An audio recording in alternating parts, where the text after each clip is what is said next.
If you thought my last update about this demonstrated eBay's incompetence, you wait till you see this. I mean, you literally could not make it up.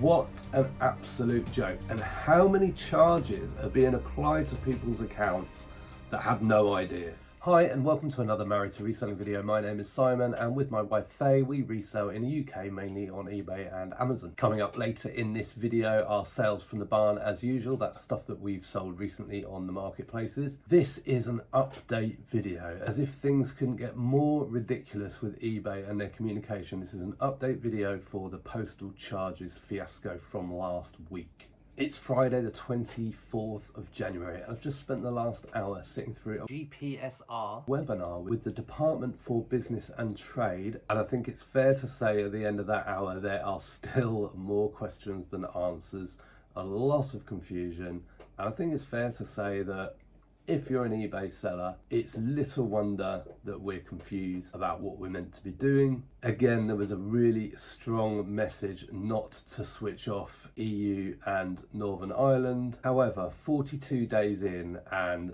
by their own admission, nothing is clear. Anyway, that's not what this video is about. This video is about eBay unjustifiably removing funds from eBay sellers' accounts. And this may well have affected you, it affected us, and I'm going to show you exactly what happened. If you thought my last update about this demonstrated eBay's incompetence, you wait till you see this. And the reason I'm making this video is not because I've got a chip on my shoulder about eBay, not because I want to put out negative videos, not because I just want to moan, but many of us simply don't have time to be checking up on what eBay are doing.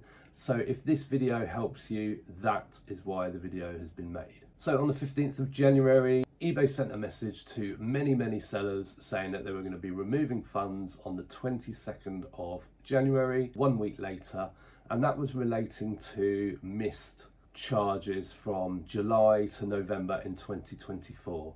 I put a poll up on Instagram how many people had that message, and 34% of those that responded to that poll had received that message. Understandably, there was a lot of confusion as to what those charges applied to, and we got on Facebook chat, and I've shared this before, and asked specifically for them to tell us what were these charges. And they couldn't answer, which I found completely unacceptable, and they basically said to me, you'll find out on Wednesday if you've got any charges. Wednesday the 22nd, you will know if you've got any charges. So we'd heard a whisper that it only related to orders that were shipped via GSP to Australia, and that the domestic postage charge, so for us we send it to Lichfield with Royal Mail for £3.39 or whatever it is, or whatever it was back then, and it was those charges that were missed. So I checked through my GSP orders for that period in 2024, and there were 3 orders, and I could see that the charges had not been applied. So essentially I think we'd underpaid eBay by around about £9 or £10. But as eBay were not providing that information at the time, you know, who knows? That's what I found out for myself, just from my own investigation. But eBay could not confirm to me what those upcoming charges were going to be. So Wednesday the 22nd came round and I waited all day to see if any charges hit the account, and nothing happened. So I put another poll on Instagram to ask if anyone had actually had any charges. I was really interested to know, and I was also hoping to find out how much people had been charged. Because at that stage, no one really knew, you know, was this going to be a few quid? Was this going to be hundreds of pounds for some sellers that were selling a lot into Australia? You know, this could be hundreds of pounds. We just didn't know. 14% of the people that responded to that poll had received charges, and I've messaged a couple of them and there were some minimal charges. There was also a bit of confusion. Someone thought it was about £24, but then messaged back to say no, they were confused, that they'd got it wrong and that related to something else. So it looked at that stage that really there was not a lot going on. But then I woke up on Thursday morning, the 23rd, and found a charge for £7.57, which related to an order from August 24. And when I looked at it, it was for a returns postage label. This order was nothing to do with Australia. It was a customer that had bought a painting that there was unfortunately an inaccuracy in the description, and they sent it back at our cost, of course, which is absolutely fine. It was our mistake. I looked at that order and yeah, I could see that return postage label hadn't been applied. It's usually shown down the bottom there. But then I thought to myself, hold on a minute, that message from eBay that said that they were going to charge for missed charges clearly stated that charges for eBay fees, return labels and other selling costs will not be charged to you. So what is going on? I've got charges that eBay say they will be recouping that it doesn't look like they recouped, and I've got charges that eBay say they won't be recouping that have been recouped.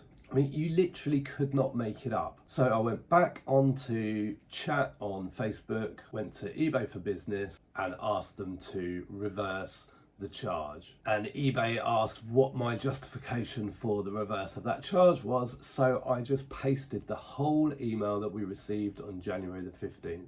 And the response I got was unbelievable. Yes, this would be a valid charge as per the email that you received.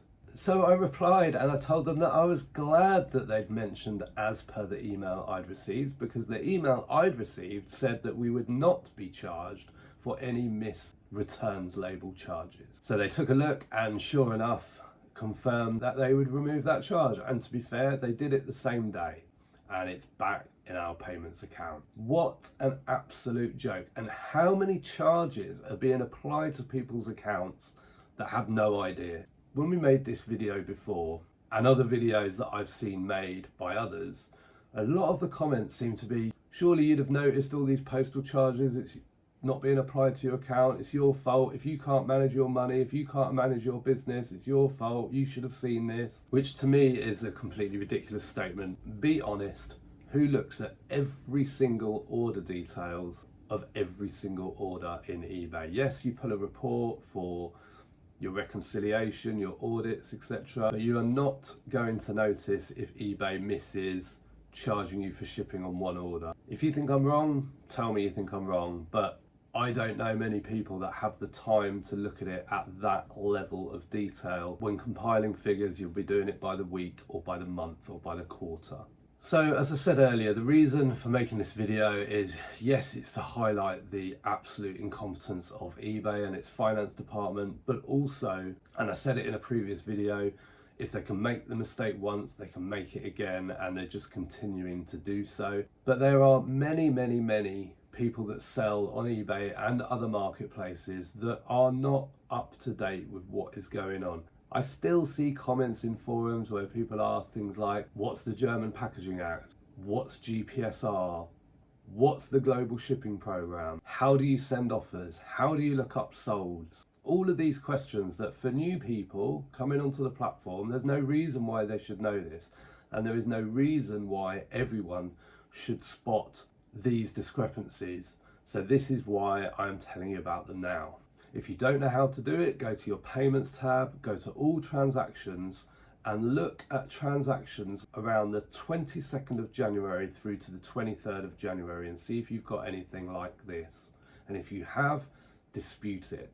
I'm constantly astounded that in 2025, with how established the eBay platform is, with all the communication we get, that there are fundamental problems with this platform that just don't ever get fixed. We are still receiving defects for Royal Mail orders that are dispatched on time but not delivered on time. And eBay seller protections are meant to automatically remove those.